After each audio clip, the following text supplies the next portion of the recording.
साहब आ गए हैं और चीफ स्पीकर जो है रास्ते में है, 2 मिनट में पहुंच जाएंगे। जब तक हम लोग का प्रार्थना शुरू होगा और हमारे चीफ गेस्ट का इनॉग्रेशन स्पीच खत्म होगा, तब तक वो आ जाएंगे। तो राजेश सक्सेना साहब, ये नागेश झा जी, आप अपना प्रेयर से शुरू करें please. Okay okay sir, thank you sir, thank you.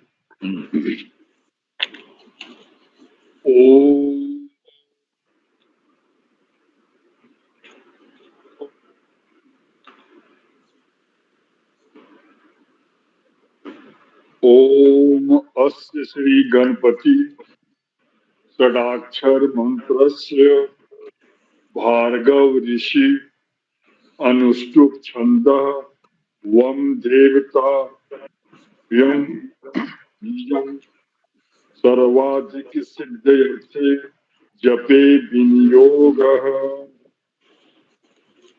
Vakratunda महाकाय सूर्यकोटि समप्रभ निर्विघ्नं कुरु मे देव सर्वकार्येषु सर्वदा। वक्रतुंडाय हूँ, वक्रतुंडाय हूँ, वक्रतुंडाय हूँ।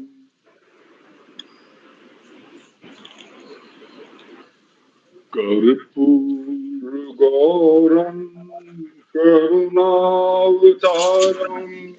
संसार सारम भुजगेन्द्रहारम सदा वसंतम हृदयारविंदे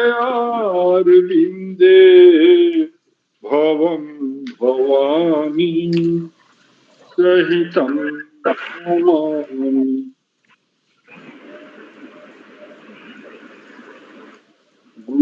गुरुर्ब्रह्मा गुरुर्विष्णु गुरुर्देव महेश्वरा गुरु साक्षात् परम ब्रह्म श्री गुरु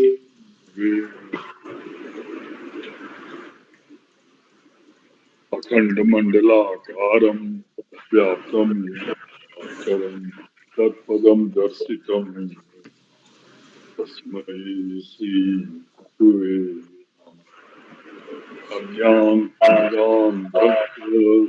ज्ञानाञ्जन शलाकया चक्षुरुन्मीलितं तस्मै श्री गुरुवे।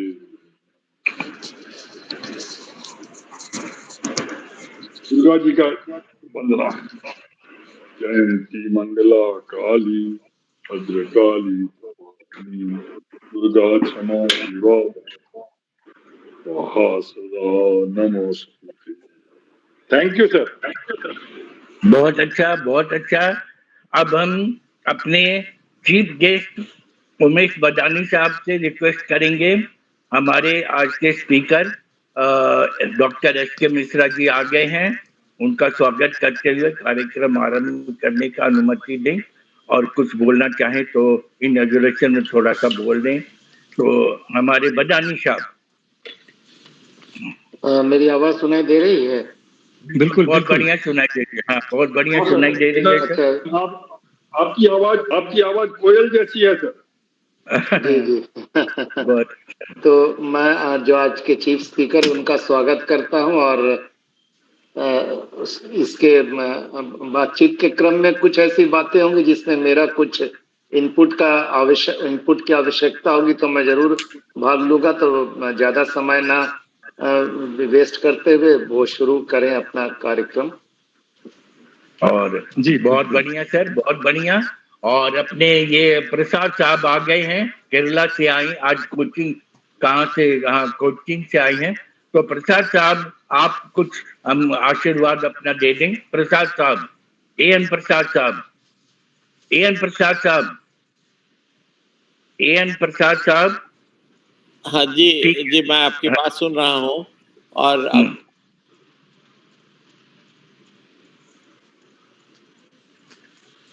आपका माइक म्यूट हो गया सर। डॉक्टर बदारी ने अभी कहा है, और मैं उनसे बिल्कुल सहमत हूँ कि समय को ध्यान में रखते हुए हमारे जो आज के वक्ता हैं उनसे अनुरोध किया जाए, हम सभी लोगों के तरफ से उनको बहुत ही आदर से, सम्मान से हम लोग उनको निमंत्रित करते हैं कि वो अपना व्याख्यान शुरू करें। Thank you sir, thank you. अब मैं मिश्रा साहब से रिक्वेस्ट करूंगा, अब बहुत दिन बाद आप मिले हैं और ईश्वर की कृपा है कि आपने अपनी सहमति भी दे दी और हमारे यहाँ इतने अच्छे अच्छे डॉक्टर और इतने विद्वान लोग भी आए हैं। हम लोग आपके अनुभव का आनंद लेना चाहते हैं और अपने जीवन में उतारना चाहते हैं, तो प्लीज शुरू करिए। So, good evening, everyone. And it's been really long time that we saw each other. And somehow I've been keeping busy, so I won't waste much of time on that. And even now I was rushing to be in time, but I'm sorry about that. I got a little delayed, but I was driving, so I couldn't rush through. So I'd sent you a message that I'll be starting 7:15. So by and large, we have started right in time.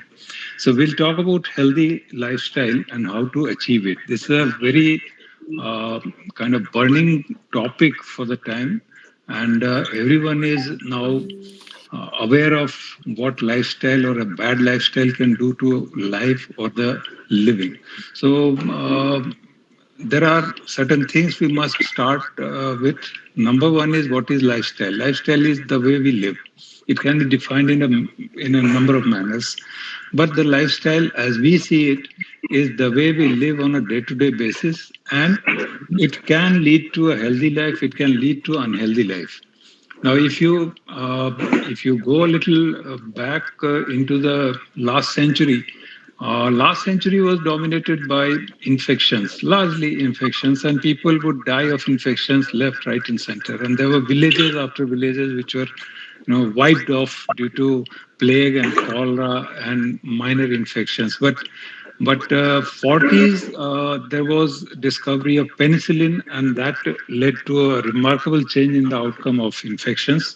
And we started treating the people, and people who were otherwise dying of minor infections like pneumonia and other things, they started living longer. So by the turn of century, we learned how to treat infections, and now hardly ever we hear someone talking of dying of infection, severe infection.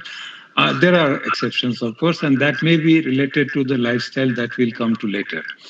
Now, I guess some of the mics are still unmuted, so maybe that is creating some noise, but I think the organizers can look into that. I'll continue.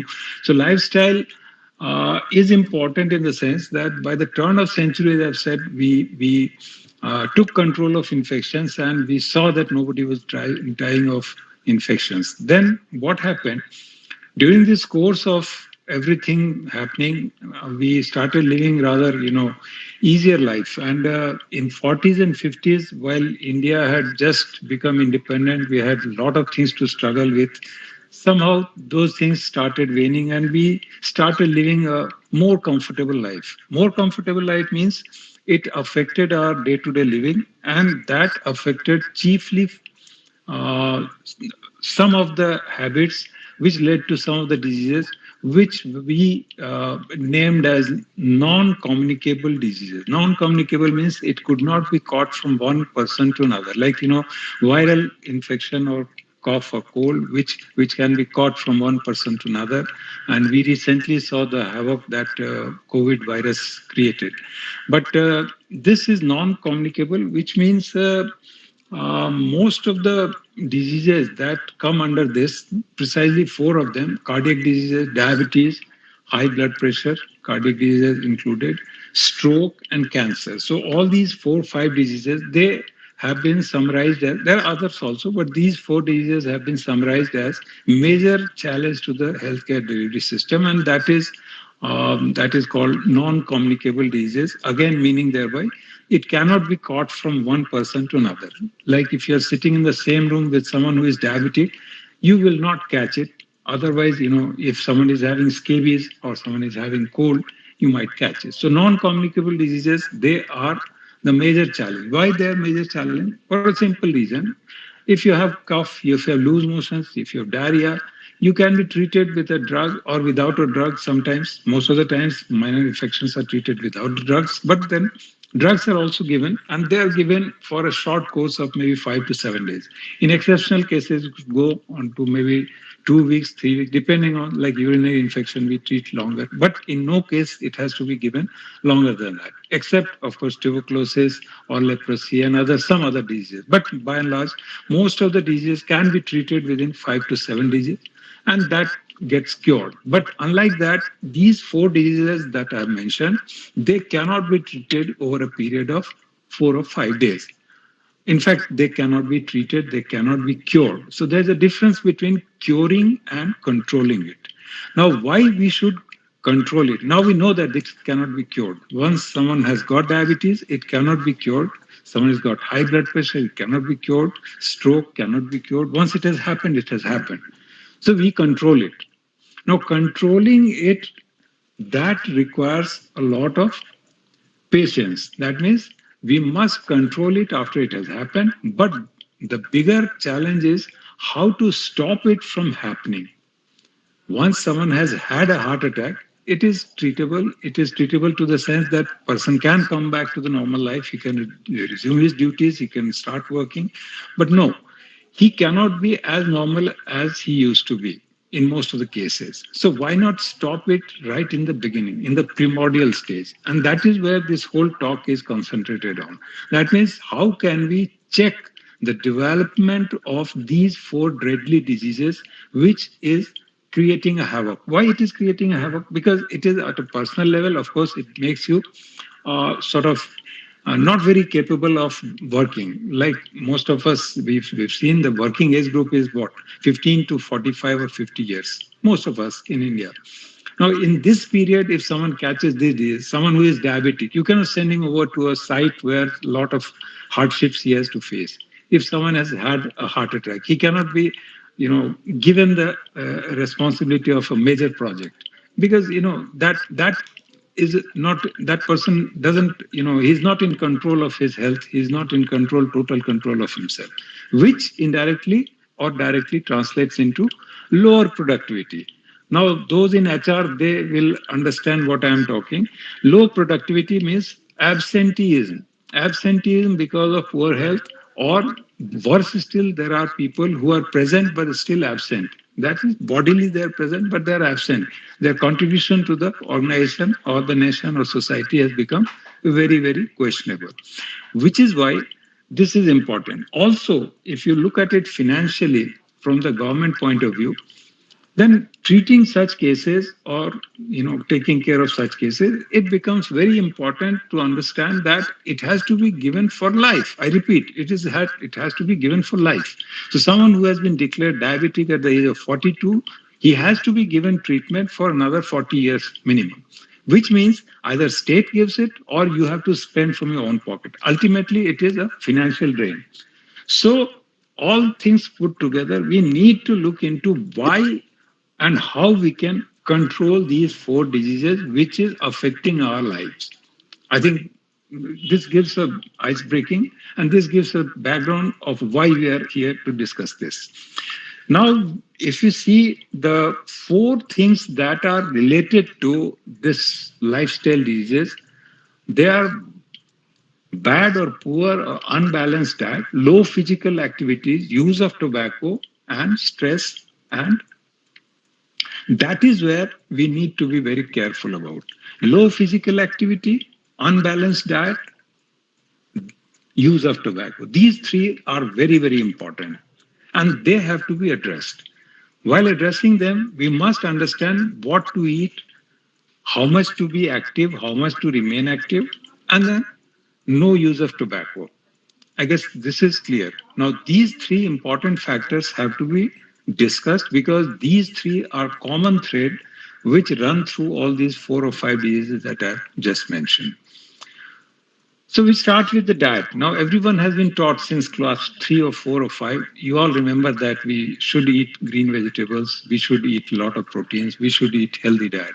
Now, what do we mean by healthy diet? So if you see, healthy diet means the man was born to hunt, gather, and then eat. So it was living on a day-to-day basis. So the man would wake up in the morning and then start chasing the animals, which were anyway very tired by most of the animals. They would actually hunt in the night.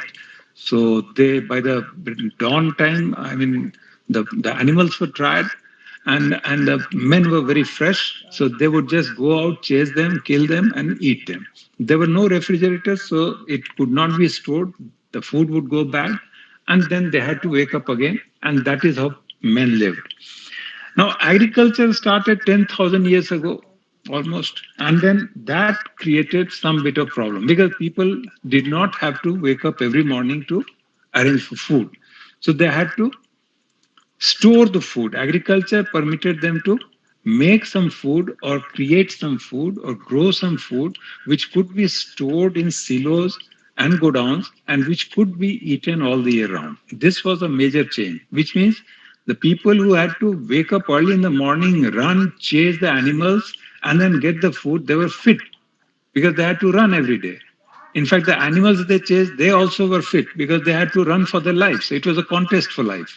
And the people had to live chasing this every day on a day-to-day basis. Once the agriculture started, that turned everything over. Now people could relax in the home, and then on the rainy days they had a lot of food grains in the store, and they could eat that and survive. So agriculture 10,000 years ago, they actually made a lot of change because the men, they learned how to domesticate the animals, they learned how to do farming, and the physical work they started getting lesser and lesser. In fact, that also created a lot of class in the society. Those with history, they could, I'm poor with that, but I understand that created a class system because those who were, creative, those who created the agricultural tools, they were given less of work because that was a specialized work. And those who were unskilled, they were given the laborer's job. And this is how the class system started. Now, industrial growth started about 1780 onwards. Industrial growth, that actually eliminated the repetitive work, and industrialization, in fact, was a major turnaround. So that actually automated the work, assembly line system, and then that also led to processed food. Physical work was further less. So this is in general, if you see or look back into the diet, how it has changed our life and lifestyle. Now, how much diet we need? There is something called resting energy expenditure, and that is roughly, 900 calories plus 10 times your body weight. So if you are maybe 50 kg, the calories can be calculated as 50 into 10. That is 500 and plus 900. So that is about 14 to 1500 calories. That is for an average male who is about 50 kgs. Females, it is 700 plus 7 times. So which is about, lesser than that because their energy requirement less.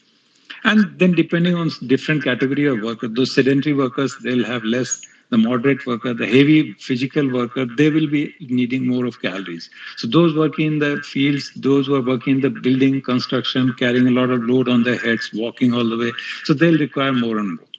Now, there is also a concept which is, of course, recently being challenged, the BMI. BMI is, again, that gives you an idea. For 24 or 25 is the cutoff for the normal BMI.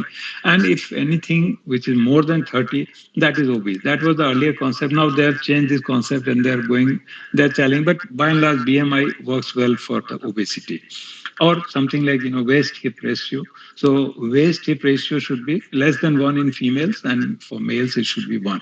So waist-to-hip ratio is another one which can be.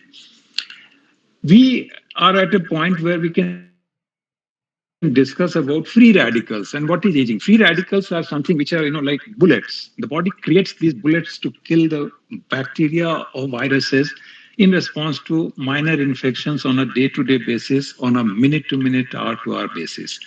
This, along with other antibodies and other system of immunity. So free radicals, they oxidize. That means oxidize in simple terms is burn. and they burn the bacteria or viruses, and this is released by the body. There are other occasions when the free radicals are released, and they are UV rays or pollution. They also, lead to a lot of free radicals. Free radicals, if you want to understand simply, it is like you must have used the bleaching powder. So if you pour bleaching powder on a piece of cloth, it discolors it. You must have noticed.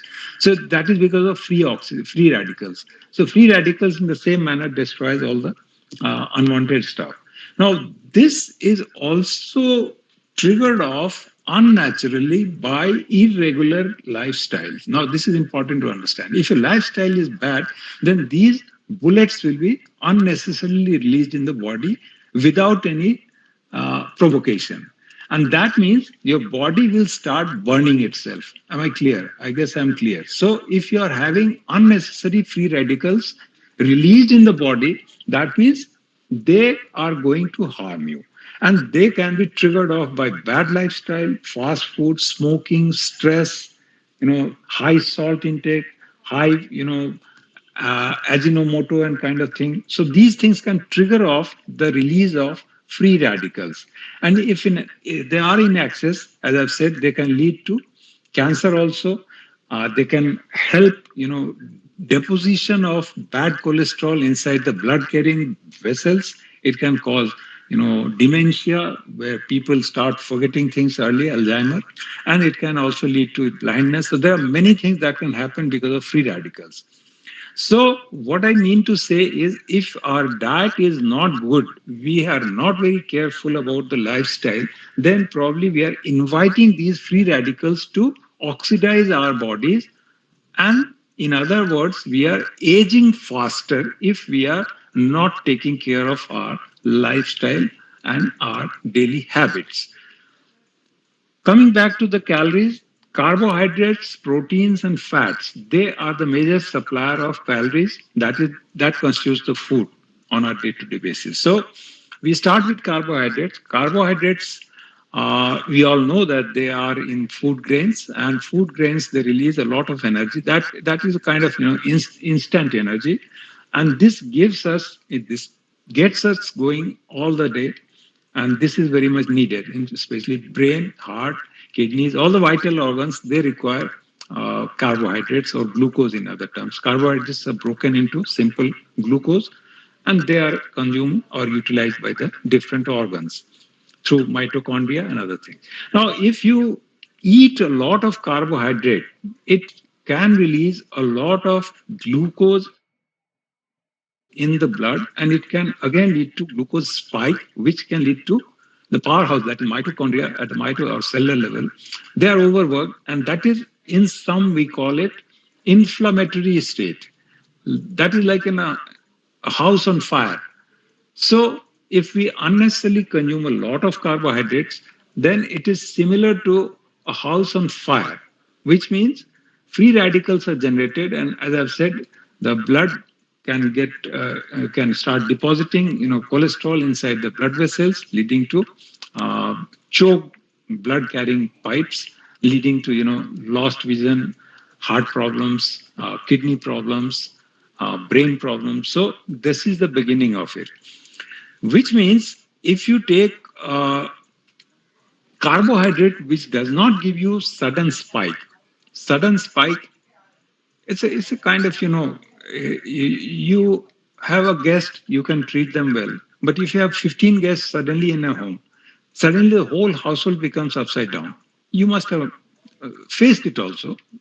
So this is similar to that. If you take a lot of carbohydrates, the whole system gets overheated, inflammatory state, and that can lead to a lot of damage, which is why we need to eat low and healthy carbohydrates, which can lead to staggered glucose release. Here I want to explain what is staggering of glucose release. You may eat about 400 calories of a meal, maybe, but if it is in the form of pure sugar, like fruit juice or glucose solution or glucose powder or rasgulla or things like that, so it can instantly release all these 400 calories into the system, or the entire glucose into the system, and that can overheat the system, which is why it has to be staggered. So how do you stagger it?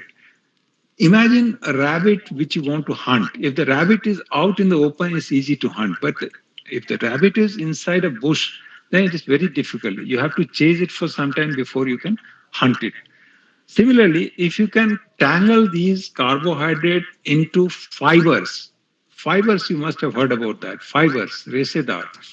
So fibers, if you tangle this carbohydrate into the fibers, then the release is slowed down, which means the sudden spike of sugar inside the blood will be retarded and it can be released over a period of maybe 2 to 3 hours, which is why we need to take care of our carbohydrate, which should be taken along with a lot of fibers. I'll come back to the fibers later also.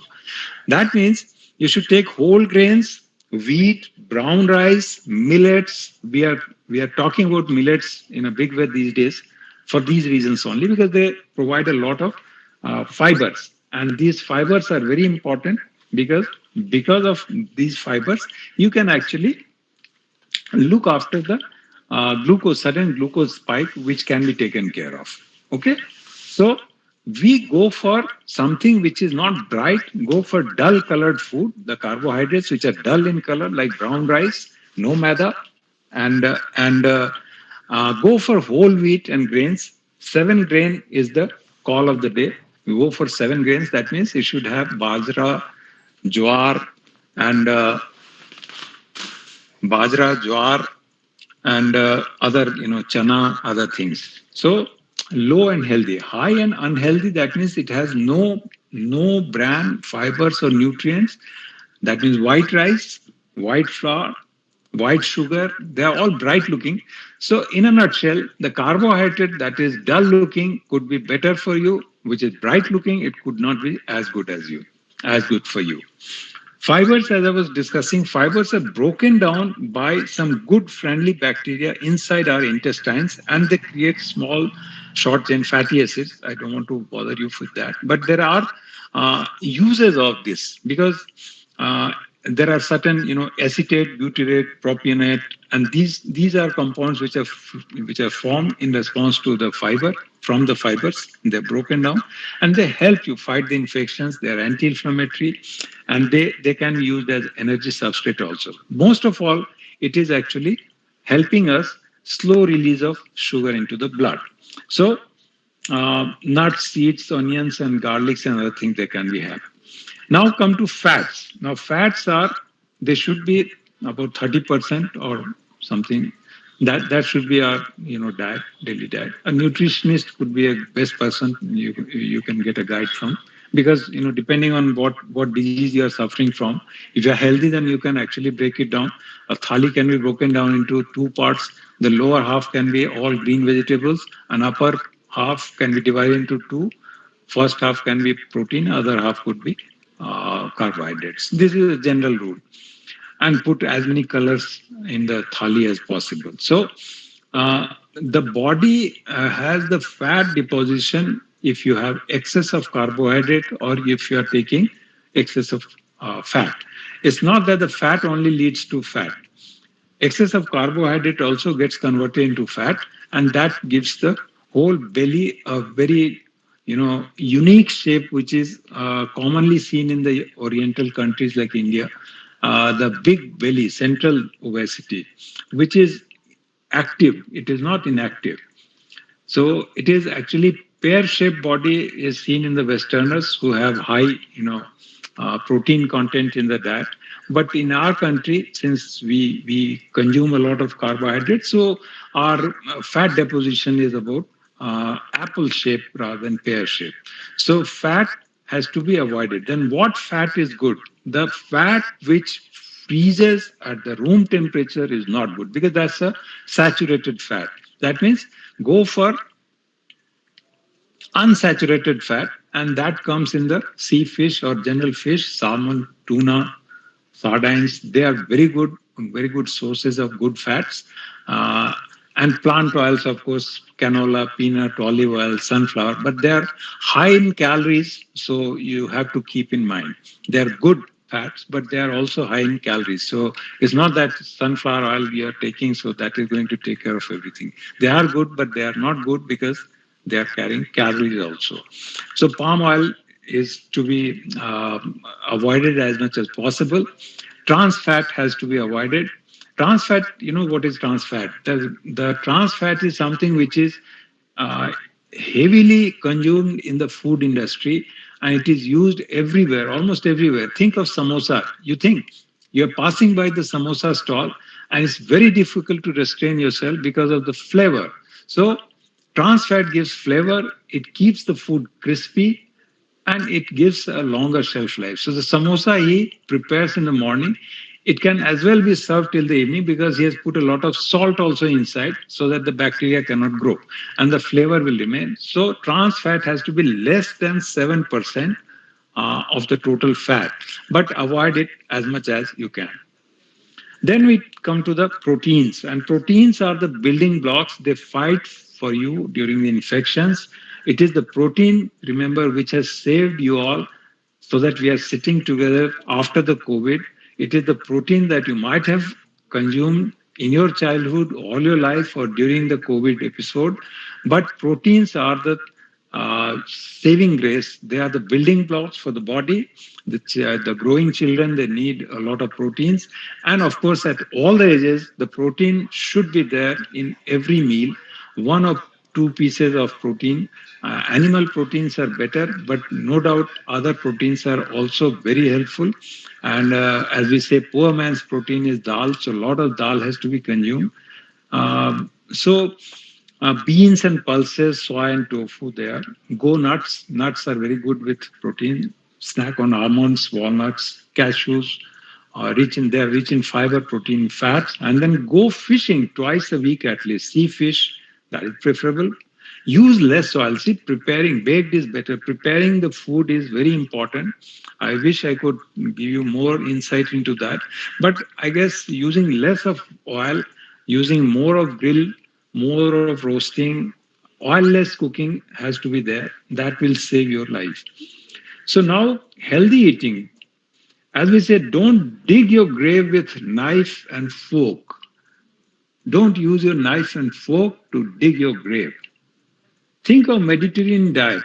Mediterranean countries, they were found to have less episodes of cardiac illnesses. And people went into that, they went there, investigated, they did a lot of research, and they found out that their diet is something which is different from other parts of the world.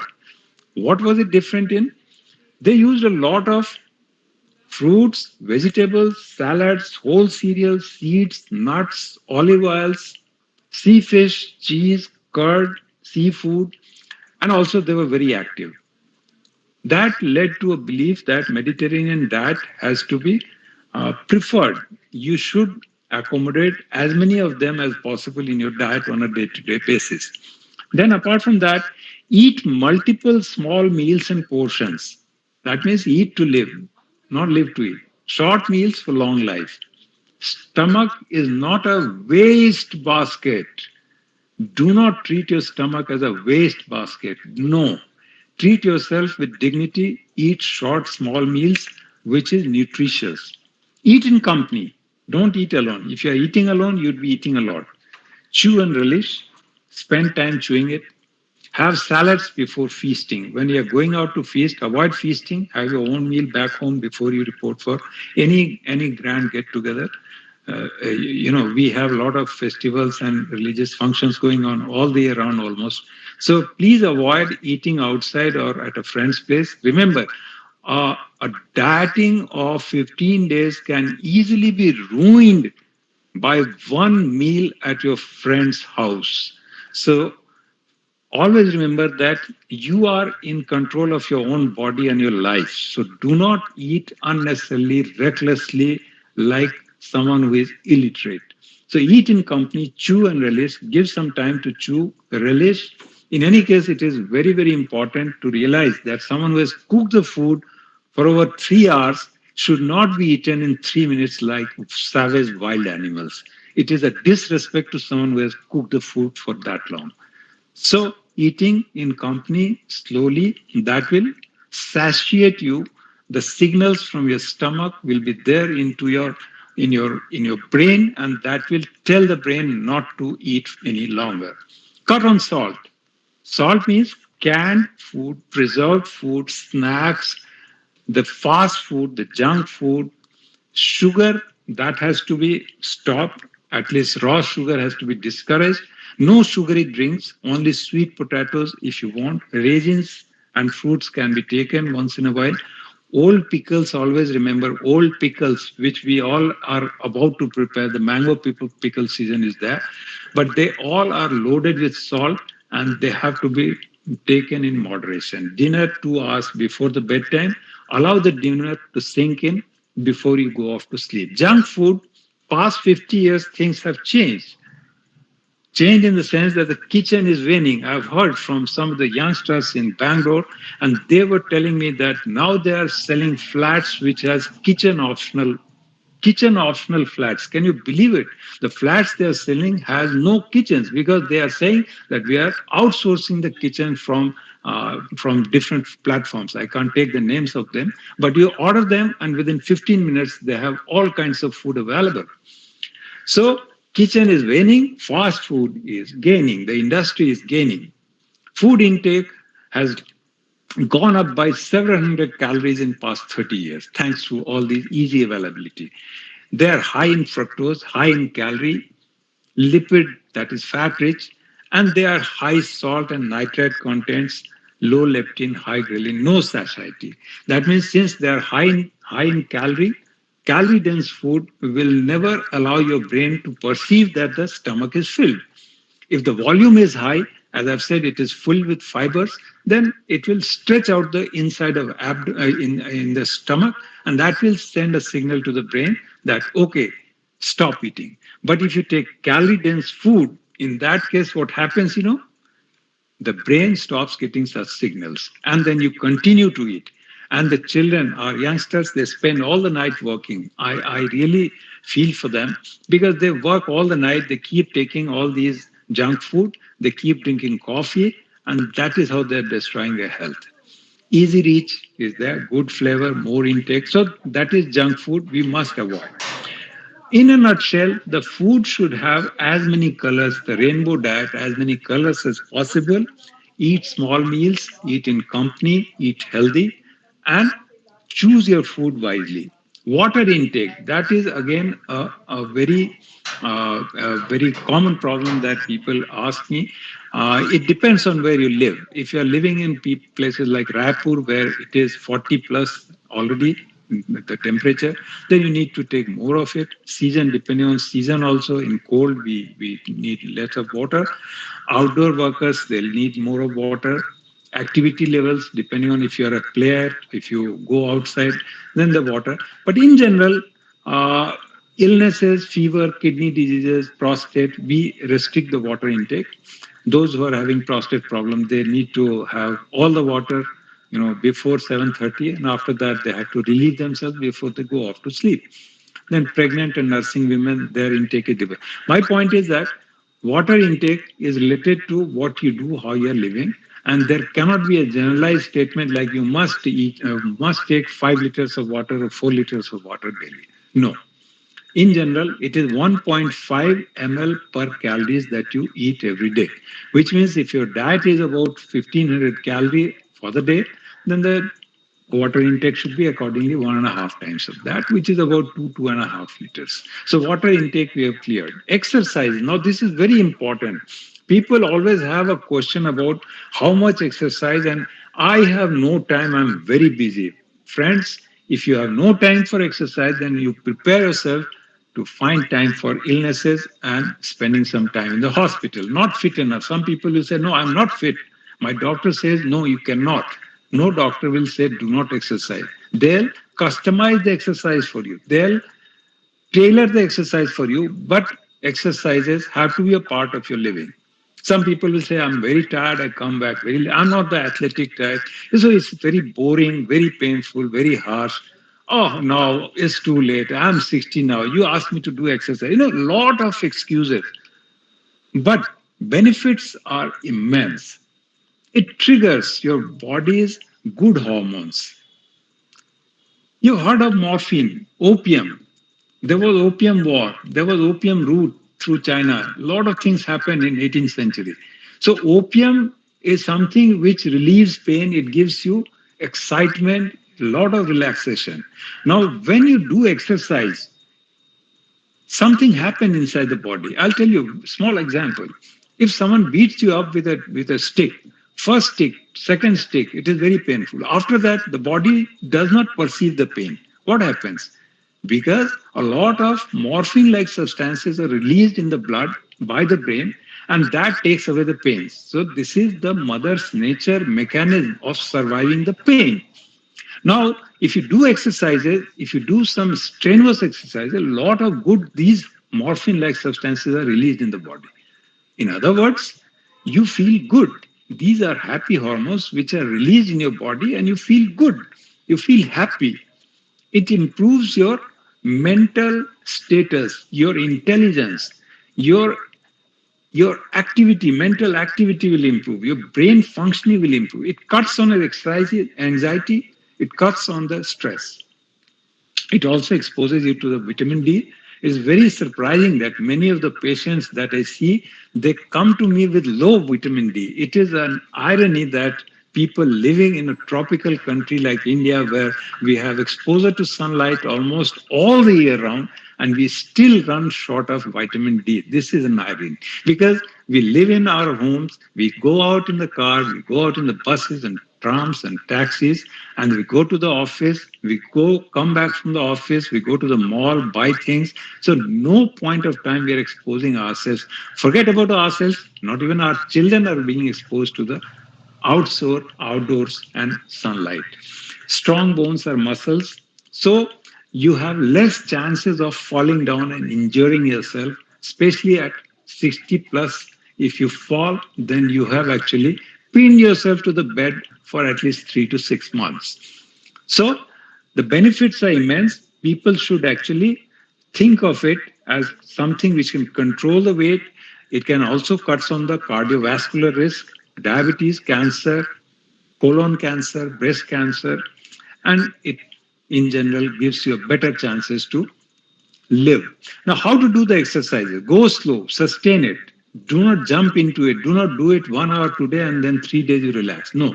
Build it up. Graduated exercise, aerobic exercises. Achieve 55 to 80% of your target heart rate, which means your heart rate should come to a certain level. And you sustain it at that level for 30 minutes every day for 5 days a week.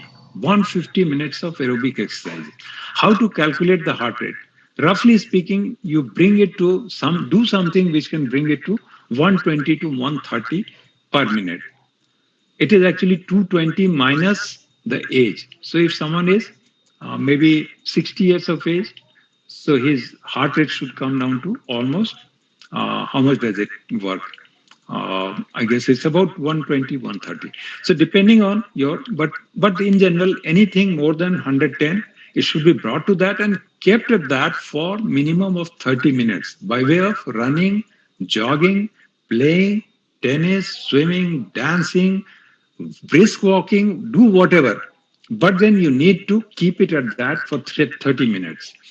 Record the progress, spread the word that you have taken to exercises, keep it interesting, use music, go to new gym, new park, neighborhood, music, find some friends who are there, always there with you during the exercises. Next comes the sleep. Sleep deprivation is again a very big issue. If someone is deprived of sleep, then he might be likely to falls, accidents. So if he is in industry, if he is working somewhere, he might come to some accidents, he meet with them. Work mistakes can be there. Moving machines, air traffic controller, air traffic mishaps. Mood will be very irritable, impatience, lot of fights, workplace, industrial unrest. So weight gain again, no immunity. So sleep is very important. How to ensure good sleep?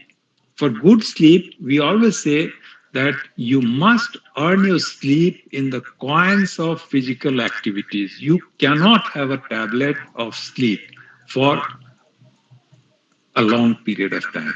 So you must work hard to get proper sleep. And that is where the exercises come into the picture.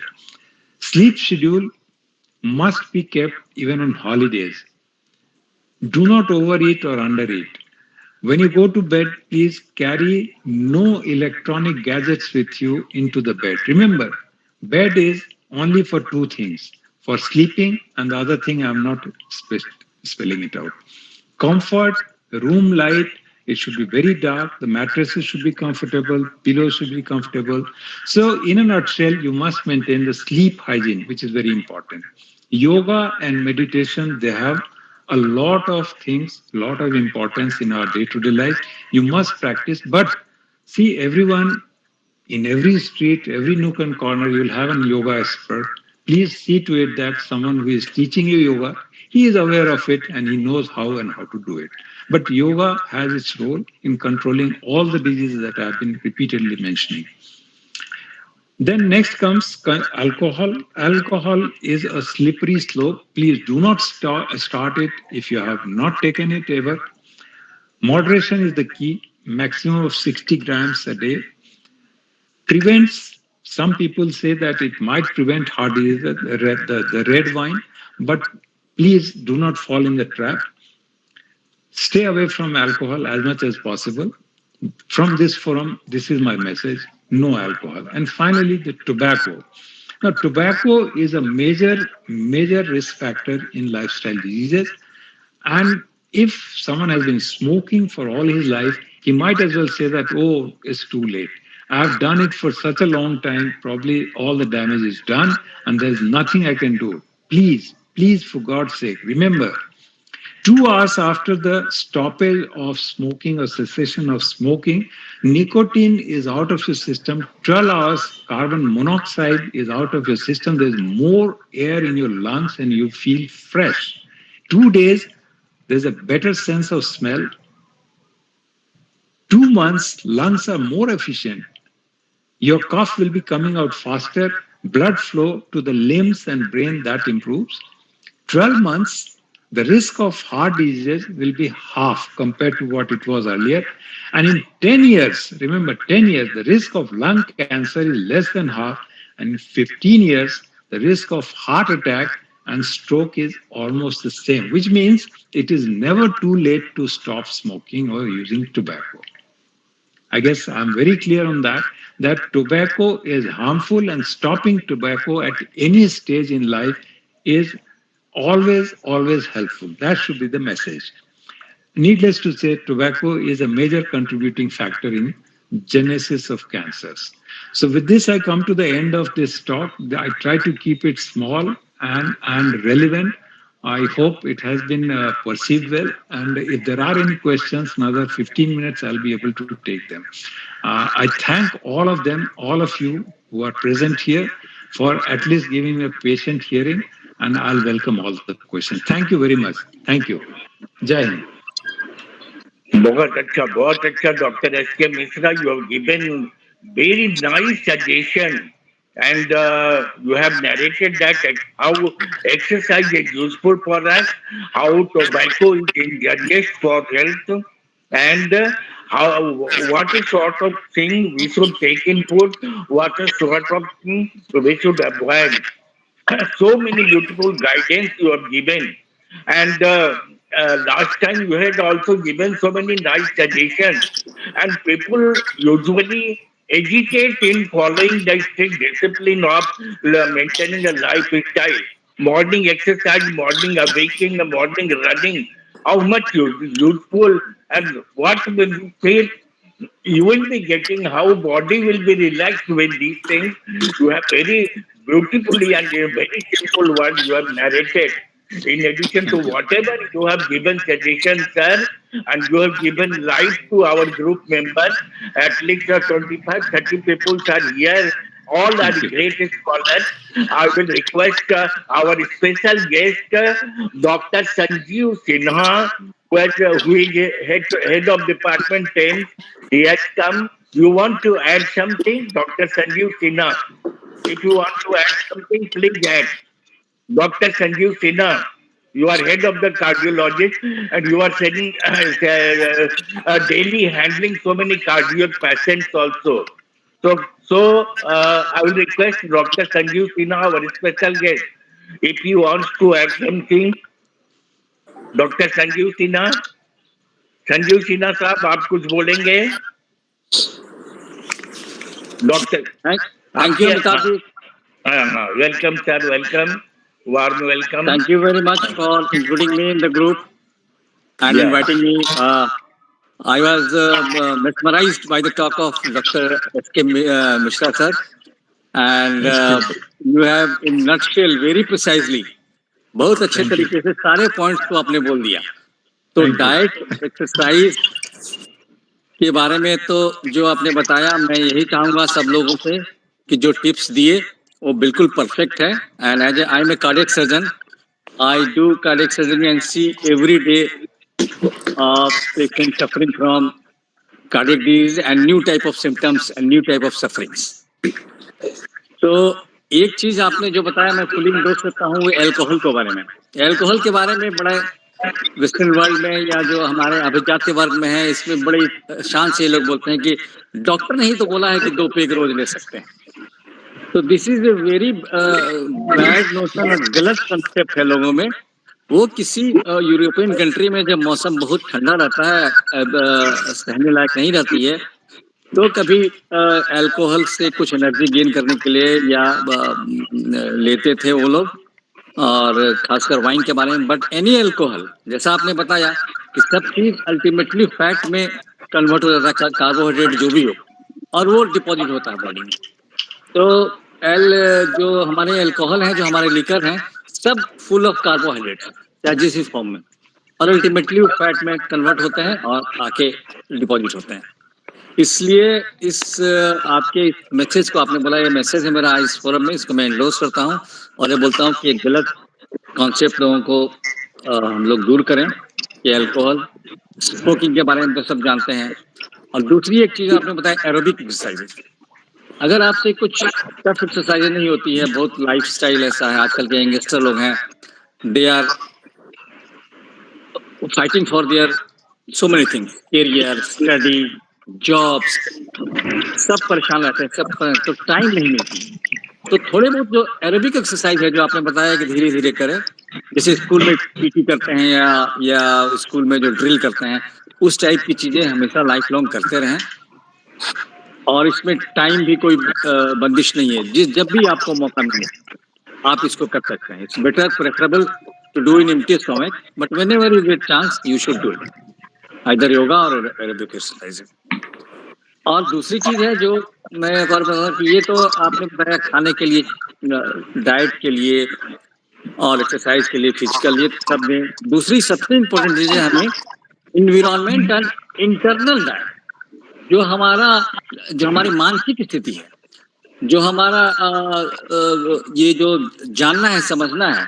जैसे हम बोलते हैं कि pollution, external pollution तो है नहीं, पूरी दुनिया परेशान है और लड़ रही है, लेकिन जो हमारा इंटरनल पोल्यूशन है, हमारा भाव, हमारे जो विचारधारा है, वो इतनी स्वस्थ होनी चाहिए कि हम अननेसेसरी स्ट्रेस में या कंपटीशन में ना पड़े, और इसको अपने मस्तिष्क को, पेट के लिए तो आपने बताया, या मस्तिष्क को भी बिल्कुल उसको अच्छे तरीके से स्वस्थ रखें और कोई भी अननेसेसरी स्ट्रेस में ना पड़े. तो स्ट्रेस और स्ट्रेन दूर करेंगे, एक्सरसाइज करेंगे. टेक 5 हम लोग बोलते हैं. स्ट्रेस और स्ट्रेन दूर करेंगे, एक्सरसाइज करेंगे, नॉर्मल डाइट अच्छा रखेंगे, अनसैचुरेटेड फैट, सैचुरेटेड फैट नहीं लेंगे, और कुछ डिजीजेज हैं जैसे हाइपरटेंशन, डायबिटीज, इससे दूर रहेंगे. ये 5 चीज से दूर रहेंगे तो हमारा हार्ट का हेल्थ जरूर अच्छा रहेगा, और हम सब लोग इसी को पालन करें. Thank you Amitabh, thank you very much. Thank you. Very good addition. और इन्होंने अपने मेंटल पीस के बारे में भी बताया, और डॉक्टर मिश्रा साहब ने जो एक बहुत बड़ी बात बताई, जंक फूड तुरंत अभी रसोई मंगा, आज खाना नहीं बनेगा, बाहर से मंगा लो, 2 मिनट में आ जाता है, और ये स्वास्थ्य के लिए कितना हानिकारक है इसको भी आपने बताया. इन्वायरमेंटल को भी हमको पीसफुल और स्ट्रेस लेस रखना है, जिससे कि ये सारी चीजें हम लोगों ने सीखी. ये अमृत बानी है लेकिन मेरे बोलने से अच्छा हमारे डॉक्टर लोग बोल रहे हैं, इतना बढ़िया सुनने को समझने को आ रहा है, और हम लोग चाहेंगे इसको कि अब इसको रेगुलर वे में एक्सरसाइज करें, बाहर का फूड नहीं लें, और टोबैको को तो एकदम जितना जल्दी वो छोड़ दें, वाइन की बात ही नहीं सोचनी है, और खाने में क्या क्या चीज लेना उसके बारे में भी उन्होंने बताया। तो हमारे एक एम्स के डीन साहब भी, हमारी जो चीफ गेस्ट हैं बदानी साहब, वो भी कुछ ऐड करेंगे, तो और हम लोग कुछ नया चीज सीख पाएंगे। हम अपने एक्सपर्ट से पहले सीख लें, फिर हम लोग को दूसरे अपने, और एक आयुर्वेदिक डॉक्टर भी आए हैं, एक होम्योपैथिक डॉक्टर भी आए, बहुत सारे डॉक्टर आए हैं।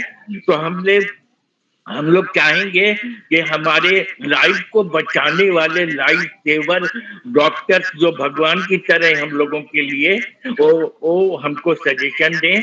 डॉक्टर बदानी साहब एक बार एम्स में गया मैं, तो उन्होंने किसी पेशेंट को दिखाया कि देखिए अमिताभ सर, ये कल भर के मेहमान है, ये पीड़ित है कल परसों तक, और उनसे बड़े प्रेम से बात किया, हमको 2-3 पेशेंट से मिलाया, हमने उनकी मानसिक स्थिति देखी, उनके मेंटल पीस को देखा, उनके घर के प्रॉब्लम को सॉल्व करने की टेक्निक को समझा, और उनसे बहुत प्रभावित हुआ। तो डॉक्टर बदानी साहब, आप क्या बोलेंगे? In addition to this, if you want to join, if you want to add something, please आप कुछ भी और भी सजेशन दें। मैं बता दूं अमिताभ सर कि doctor Umesh Kumar Bhadani critical care के एक्सपर्ट हैं, ये नेशनल एक्सपर्ट हैं, और साथ में पैलिएटिव केयर इनका पैशन है। आपने जो बताया कि बहुत क्रिटिकली इल पेशेंट से मिला है, तो पैलिएटिव केयर इन्होंने एस्टैब्लिश किया है एम्स पटना में, और इनका पैशन है। बहुत अच्छा है, और सबसे बड़ी बात तो जो प्रॉमिस करते हैं वो पूरा करते हैं। कितना बड़ा शहर था वो एम्स का इलाका, एक बार वो वहां पे 8 लोगों को गर्दन काट के फेंक दिया था, उस जगह को आप लोगों ने स्वर्ग बना दिया। इन्होंने हमारे एथिक्स एंड वैल्यू के उसमें प्रॉमिस किया कि मैं 100 गाछ लगाऊंगा, आज उसको हरियाली बना दिया जिसको लोग देख करके खुश होते हैं। तो बदानी साहब हम लोगों के लिए एक रोल मॉडल है। मैं बदानी साहब से रिक्वेस्ट करूंगा कि वो इसमें कुछ ऐड करना चाहें, जैसा मिश्रा साहब ने और हमारे संजीव सिन्हा साहब ने बताया। आप क्या ऐड करना चाहेंगे? बदानी साहब हमारे चीफ गेस्ट। बदानी साहब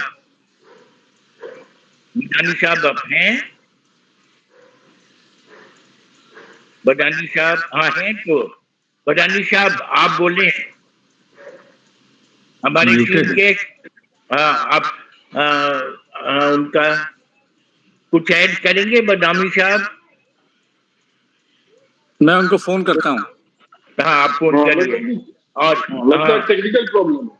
हाँ वो अच्छा डॉक्टर एस.एम. भट्ट, ये हमारे आयुर्वेद हैं, और इन्होंने आयुर्वेद पे बहुत रिसर्च किया है। एस.एम. भट्ट साहब आप क्या जोड़ेंगे? प्रणाम सर, मैं बहुत गंभीरता से सुन रहा था सर को। सर ने तो बहुत गंभीरता, बहुत प्रिसाइजली बहुत सारा कुछ बता दिया, बहुत सारे पॉइंट्स को कवर कर दिया, क्योंकि कोरोना के बाद अगर स्थिति देखें तो बहुत कुछ बदल गया।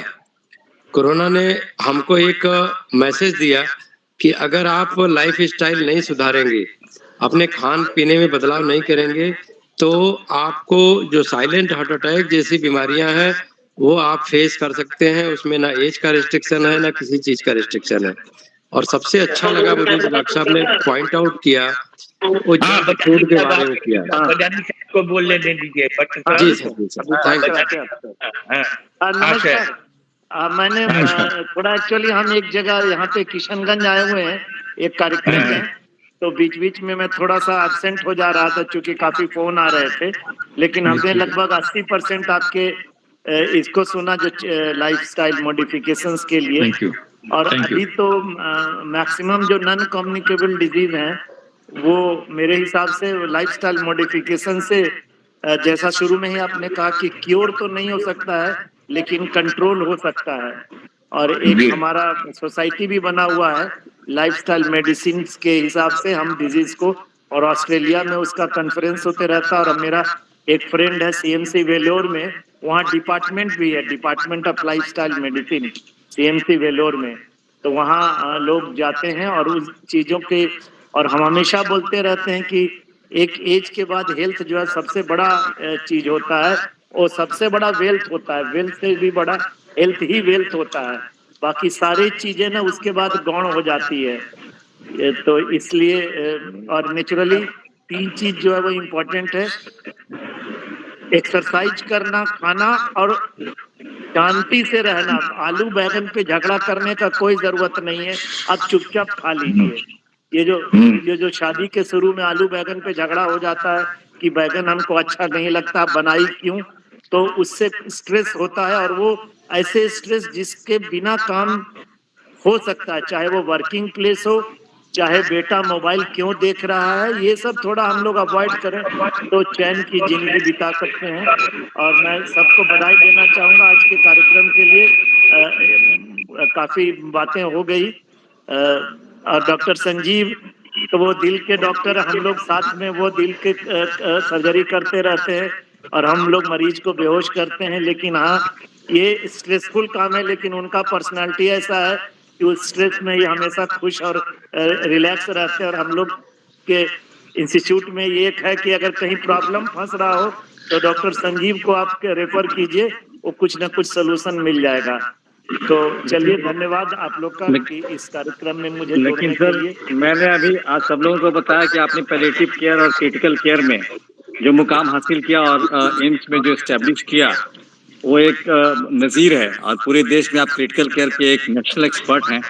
तो हम लोग यही इनसे बोलते थे कि आप उनसे फायदा उठाइए उनकी बातों से। और नहीं, वो हम लोग कभी अलग से इस पर बातें रखेंगे कि पैलिएटिव केयर क्या होता है और उस पर कैसे हम योगदान दे सकते हैं। जी, चलिए फिर ठीक है, आज के कार्यक्रम के लिए थैंक यू। बहुत अच्छा लगा और बहुत अच्छा लगा हमारे बटवानी सर से रिक्वेस्ट है, जितना जल्दी हो सके किशनगंज से निकल चलिए सर। वो वहाँ निगेटिविटी बहुत है सर, ये मेरा व्यक्तिगत रिक्वेस्ट है आपसे। किशनगंज से जितना जल्दी हो वहां से काम करके भागिए। Thank you. ठीक है, चलिए, धन्यवाद। बहुत अच्छा।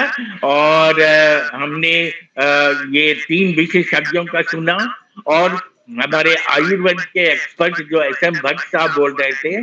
तो भट्ट साहब, आप क्या बोल रहे थे? आप अपनी बात पूरी करें, इसके अलावा भी आप कुछ ऐड करना चाहें तो पूरा करें, क्योंकि भट्ट साहब ने बहुत से क्रिटिकल पेशेंट को अपने आयुर्वेदिक रिसर्च से ठीक किया है।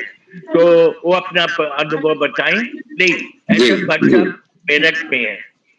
हाँ जी सर, प्रणाम सर, सबको, सारे डिग्निटरीज को प्रणाम मेरा, और सारे महानुभाव को प्रणाम। मेरे से बड़े बड़े लोग हैं, मैं तो बहुत छोटा सा हूँ, बहुत कुछ सीखा वही मैं कर रहा हूँ। और कोरोना के बाद मैंने जो समझा कि डॉक्टर साहब ने बिल्कुल सही कहा कि लाइफ स्टाइल की प्रॉब्लम बहुत ज्यादा, चूंकि लाइफ स्टाइल ने इम्यूनिटी कमजोर किया, और इम्यूनिटी सीधे जुड़ा हुआ है खाने पीने से। और जितना पेस्टिसाइड और जितनी सारी चीजें हेविली यूज हो रही थी और सारे किसान प्रॉफिट कमाने के लिए यूज कर रहे थे, उसकी वजह से क्या हुआ कि सारे न्यूट्रिशन चले गए। और जितनी भी प्रॉब्लम्स आ रही हैं जो नॉन कम्युनिकेबल डिजीज की तरफ इशारा किया सर ने, जैसे कि हार्ट अटैक, जिस तरह की आर्थराइटिस की प्रॉब्लम बढ़ी है, जिस तरह से सर्वाइकल की प्रॉब्लम बढ़ी है। सॉफ्टवेयर के ज्यादातर इंजीनियर्स को मैंने देखा कि उनको सर्वाइकल और कमर की तो बहुत ज्यादा प्रॉब्लम आ रही है। इवन आजकल छोटे छोटे बच्चे मोबाइल इतने आवर्स में देख रहे हैं कि उनकी आंखें, उनके पावर इतने बढ़ते जा रहे हैं, वो ठीक करना मुश्किल हो गया है। चश्मा लगाने के अलावा लगता है कोई रास्ता ही नहीं होगा। तो ऐसे में हमने एक चीज डेवलप किया है कि भाई वो न्यूट्रास्यूटिकल्स अगर प्रोवाइड कर दिए जाए जो बॉडी में कम हो रहे हैं, तो कहीं न कहीं से वो एडजस्टमेंट हो जाती है और उसको बहुत ज्यादा क्रिटिकल प्रॉब्लम नहीं आने वाली। इवन छोटे बच्चों में इतने साइलेंट हार्ट अटैक से लेके, डायबिटीज से लेके, आंखों के चश्मे की प्रॉब्लम से लेके, ADHD से लेके बहुत सारी चीजें हम देख रहे हैं और फेस कर रहे हैं फैमिलीज में, जिसकी वजह से सबसे ज्यादा टेंशन बड़े बूढ़े लेते हैं कि ये क्या हो रहा है, इसका क्या सोल्यूशन है। रिपोर्ट भी उनकी नॉर्मल रहती है, इसको कैसे मैनेज किया जाए। तो आयुर्वेदा के एस्पेक्ट में हम यही कहना चाहते हैं कि जो लाइफ स्टाइल शुरू करें, सुबह 4 बजे उठने से लेकर के जो वैदिक और शिक्षा में कही गई है, सनातन धर्म का एक पाठ भी था कि सुबह उठिए और थोड़ा टहलिए, नाश्ता करिए, जिम योगा जो भी जाना है करिए। जिम तो बहुत ज्यादा रिकमेंडेड नहीं है क्योंकि जिम हमारी कंट्री का पार्ट नहीं है। हमारे यहाँ योगा और थोड़ा सा वॉकिंग इतना सफिशियंट होता है 40 प्लस के बाद। और अगर 2-3 किलोमीटर वॉक कर लिया जाए तो मेरे ख्याल से बहुत बढ़िया मेडिसिन है। और जूस में अगर ज्यादा नहीं, खीरा, करेला, टमाटर को इंक्लूड कर लिया जाए तो शुगर वैसे ही बैलेंस हो जाता है। और शुगर बढ़ने से बहुत सारे न्यूरॉन्स की प्रॉब्लम आती है, कॉम्प्लिकेशन पैरों में आती है। और यूरिक एसिड जो तमाम तरह के खाने खा रहे हैं हम लोग, उसमें यूरिक एसिड बढ़ता है। तो ये सारी दिक्कतों से निजात पा सकते हैं अगर एक बार हम पुनः समाज की तरफ लौटे और वैदिक चीजों को फॉलो करें। Thank you sir. मैं कभी इस पर विस्तार से बोलूंगा और बड़े लोगों का आशीर्वाद चाहूंगा। Thank you sir. प्रणाम। बहुत अच्छा, आपका भी एक बार डाइट पर सुनेंगे। हम आपको बहुत बहुत धन्यवाद देते हैं कि डॉक्टर S.K. मिश्रा को आपने ही लाया और इतने बड़े आयुष्मान भारत के इतने बड़े डॉक्टर और हमारे ये दोनों डॉक्टर, सब कोई 4 डॉक्टर मिलके इतना अच्छा सजेशन दिए। हमारे ऑडियंस में राजेश सक्सेना साहब हैं, इंडियन एलाइड सर्विस के बड़े अफसर हैं। गंगा सागर चौबे हैं, additional commissioner commercial tax Calcutta. आप लोगों को कुछ प्रश्न पूछना है तो पूछ लीजिए, क्योंकि हमारे यहाँ इतने बड़े अच्छे लोगों का आज संगम हुआ है और इतना बढ़िया अवसर शायद ही मिलता तो है हर बार, लेकिन आज जितने लोग हैं आप उठा दें। राजेश सेना साहब, यू वांट टू आस्क? जी अमिताभ जी नमस्कार। एक्चुअली डॉक्टर मिश्रा चले गए हैं क्या मीटिंग से? नहीं, मैं हूँ। डॉक्टर मिश्रा, एक आपसे एक दो सवाल है। मैंने एक्चुअली अपना जो लाइफस्टाइल मैनेजमेंट खुद शुरू किया था after lot of issues. I watch the documentary forks over by Dr. Colin Campbell, and that led me to read and watch documentaries from Neil Bernard, Michael Greger, Dean Ornish. Then I studied the China study, the importance of nutrition in life, and there are few issues I want, if you can enlighten us. One is that nowadays intermittent fasting, the Ekadashi fasting, Navratri fasting is getting very popular, and that has been supported by basically the Nobel Prize to a Japanese doctor on autophagy, which says it can means keep your body fit by eating the toxicity within the fasting generate that environment. So, and there are contradictory studies that said that intermittent fasting is harmful also. There are two types of studies going on. One is saying that IF is very dangerous. Other is saying IF is very helpful to maintain a healthy lifestyle. In fact, by self understanding and by being part of an organization known as Plant Based Wellness Foundation, about 2 years back, I stopped my beta blockers. I was taking beta blockers for faster heartbeat, suggested by a super specialist, heart rhythm specialist, and I stopped them 2 years back, and I am maintaining perfectly good health and all that. So the issues that in our group, there are a lot of people who have claimed that they have reversed their ailments, which we call chronic ailments, because as you said very rightly, that inflammation is one of the main culprits behind those inflammatory disease like gout or like arthritis or whatever you call it. So, can you elaborate a little bit on the importance of intermittent fasting or the fasting? See, intermittent. My interest. Okay, if I may, intermittent fasting, keto diet, these are some of the things which have recently gained ground and they are coming up in a big way, but they are still under consideration. There a lot of work is going on, and we have not properly documented them, and the results are inconsistent. So what I have said is, as far as what I have described, they are documented and supported by research work. So my suggestion would be avoid intermittent fasting and do not try to reverse diabetes and things like that, because these things are, more of unfounded and unsubstantiated. So let's stick to something which is established and not try to experiment, at least with our own bodies. like you said, you stopped some tablets on your own or whatever on someone's decision. But my suggestion would be stick to the regular things like small meals, frequent meals, the kind of diet that I've suggested, the kind of physical activities I've suggested, and let others do the experiment. We are not meant to do that with our own bodies, at least. So let us stick to the established facts, and the experimental facts can wait unless And they are documented and come to the textbook level. I one guess Dr. Sanjeev has something to say on this. If one more thing I I'll add, think, if Dr. Sanjeev yeah. can add to that, is like there's a lot of debate about dairy. There's a study done by National Institute of Nutrition, Hyderabad, which is a government body, and that has been further examined in USA. And that says that if the milk protein casein is more than 8% a part of your protein, that acts as a carcinogenic. There was a study done on rats and all that. So that is very well documented study about that an excess milk protein can result as a carcinogenic in your body. So your response to that? Proteins are not carcinogen. No, I'm I saying milk guess. protein. If say there is a study which I can send you the reference if you Oh, want. milk protein. Yes, Milk I am protein. talking about the milk protein. It says this is No, a no, no, study no, done no. by Wait a minute. Wait a yeah. minute. At no point of time I have included milk in the diet that I have stated. See, milk is overhyped in our country. Milk, That's what I'm बच्चा saying. दूध नहीं पीता, अरे क्या कर रहा है, बच्चा दूध ही नहीं पी रहा है, मतलब milk has been actually overrated. That's what I'm Point is, saying. Exactly. milk is mostly water and fat. So if you want, we insist on dairy products, which is cheese, paneer, chena, and things like that. But milk as a whole is nothing great. So milk can be taken as milk products are better than the milk, whole milk. Similar to fruit juices, we always say that fruit juices are less effective, in fact no effective compared to whole fruits. So go for the whole fruit rather than the juices. Juices are pure, they kill all the micronutrients, and then all the good things are taken out. So go for the whole fruit, whole sabji, and do not go for the juices. Likewise, milk is okay, but it's overhyped, I say, because it's mostly fat. People go out. In fact, it gives you the kind of milk we procure from khatals and other places. That actually puts you to risk for mycobacterium tuberculosis and other infections also. So pasteurized milk, which is come as a packaged milk, from various government agencies and private, they are preferable rather than the milk that we procure because they are not pasteurized.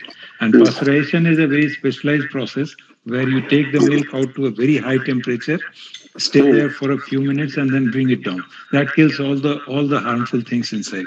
But the kind of milk we procure from the nearby places, now we have no patience to pasteurize it, and we have no equipment also. So, and milk leading to cancer, maybe there may be some studies I've not come across. Maybe you're right. You Yeah. could be. So another last question, Dr. Sahab, is basically about these markers like 100 in terms of fasting and 140 in terms of PP. I was handling before my retirement the naval officers. I was in charge of the human resource department, and I came across in a service book which was about 30-year-old, a cadet who was included a medically fit officer into Indian Navy. And 30 years back, the medical standards in the Navy medical was that they treated 125 as fasting and 180 as PP, which I saw from the medical records of this officer. And then I went through other records also out of curiosity. So, are we reducing these markers to an extent that we are declaring people diabetic and high blood pressure No, no, and no. No, prescribing that drugs is which can that be is more harmful internationally. than effective? The levels are internationally accepted in all countries. We are following the same levels, and the levels are very well defined. Who is diabetic, who is not. So this is again very controversial point. And if there are cases where there are some confusions, then we go for something called HbA1c, and that decides whether someone has been having high sugar for a period maybe 3 to 4 months earlier than that. So that settles the issue. So contesting all these small things will not work. If you are diabetic, please continue treatment as advised. And if you're not diabetic, fair enough, stay away from it. No, I'm not diabetic. I'm fit, perfect. Fair enough. But the standards have been defined, very well defined, and they're international level. So we do not question that, and we do not. It's kind of reinventing the wheel. If No, wheel I'm has been not invented, reinventing. let's use Doctor, it. please, I'm not No, because reinventing the see, wheel. all these I'm points that you talking have raised, from, no, please. I'll tell you, all Yeah. these points are coming up in this unregulated social media, which can come up like morning I wake No, up no, sorry, and sorry. straight away I Let say, me let me let me let me let clarify. me, I am not talking, doctor, about the social media. I no, am no, no, no, talking no. of the official I'm military not talking records about of your. Indian Navy officers who were recruited No, 30 years back. I know that, but they are still in Yeah. the nascent stage. See, any Yeah. research will take about 15 to 20 years. You know, the kind of research people do in medical science, that takes a lot of time. There are prospective research, there are retrospective research.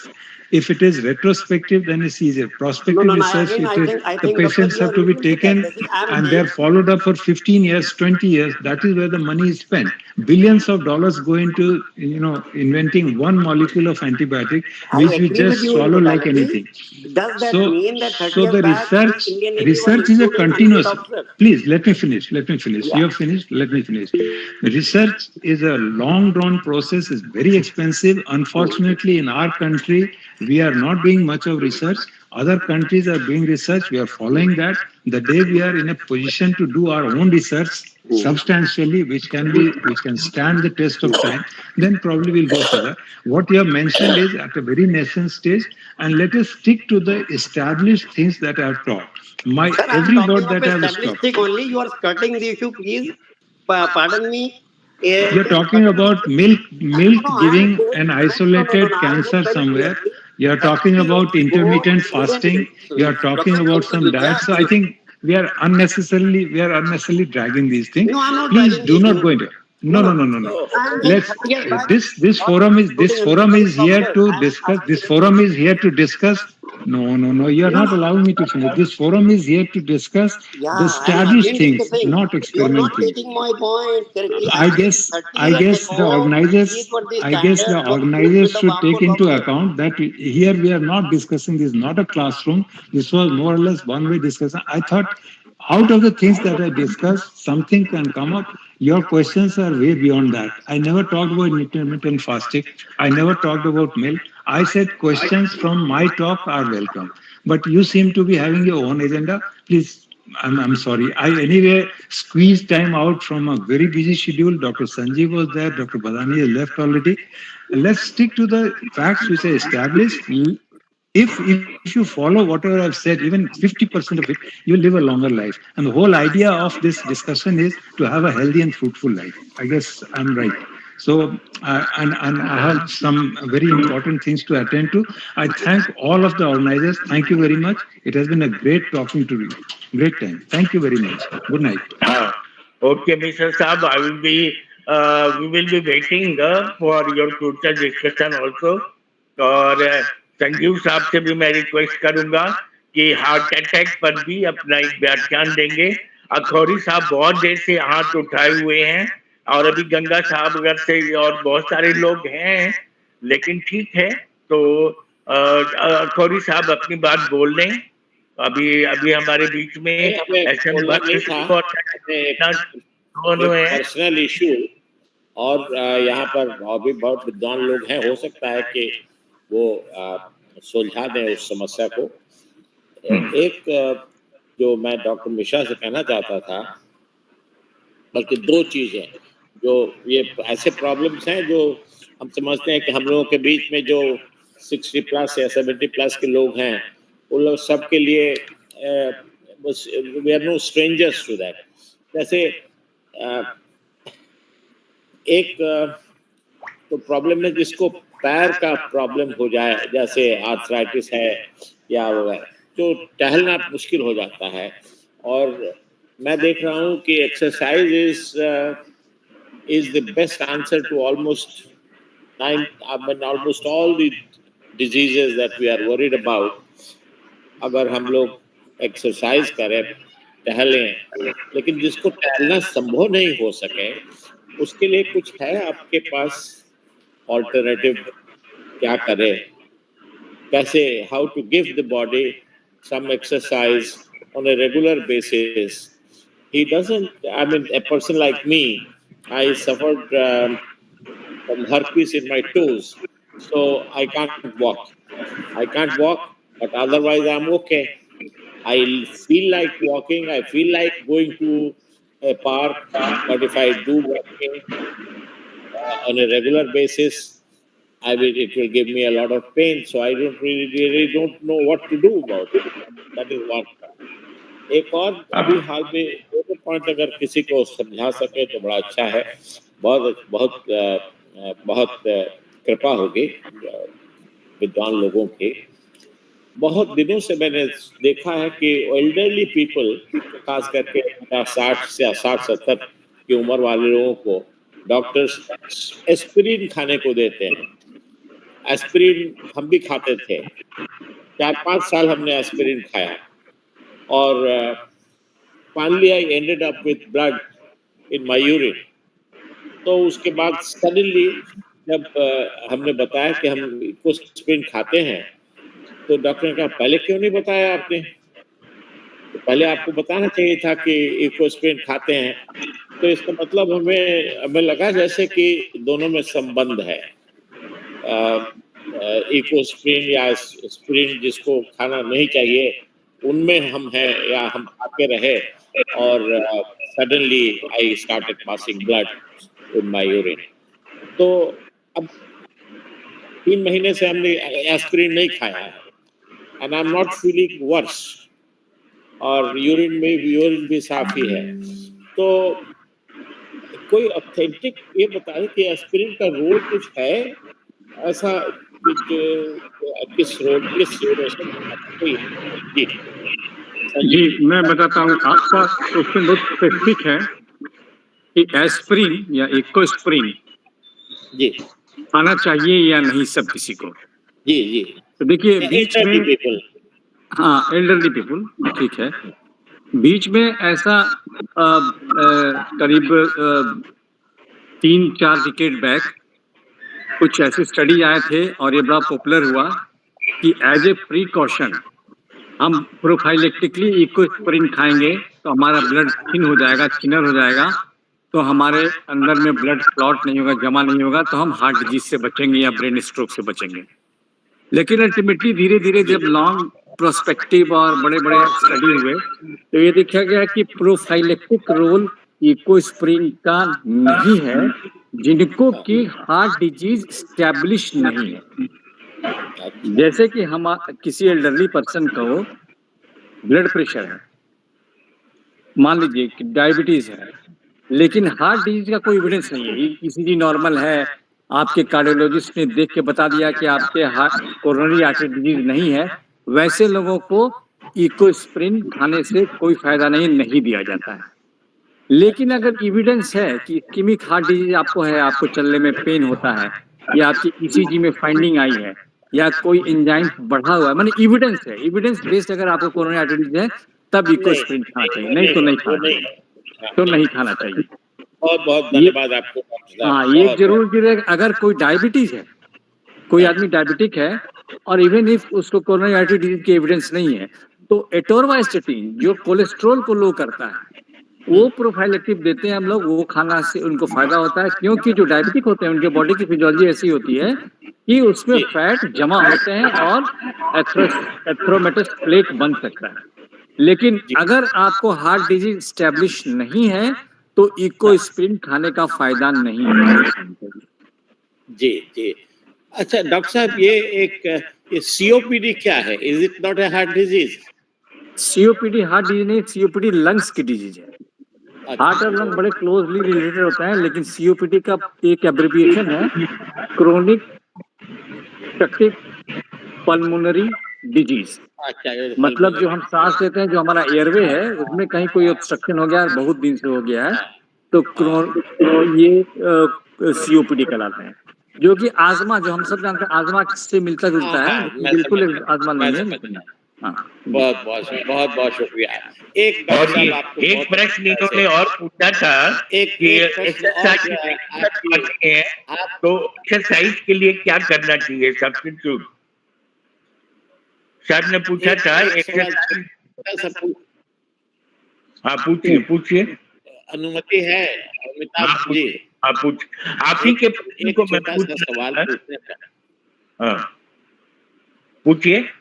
देखिए, आज और ordinarily हम अपने बारे में बता सकते हैं कि 6-7 टैबलेट्स या 4-5 टैबलेट रात को खाए अगर, तो कुछ डर लगता है कि इसके साइड इफेक्ट्स होते होंगे, ये ऐसा डर लगता है कि नहीं पता नहीं।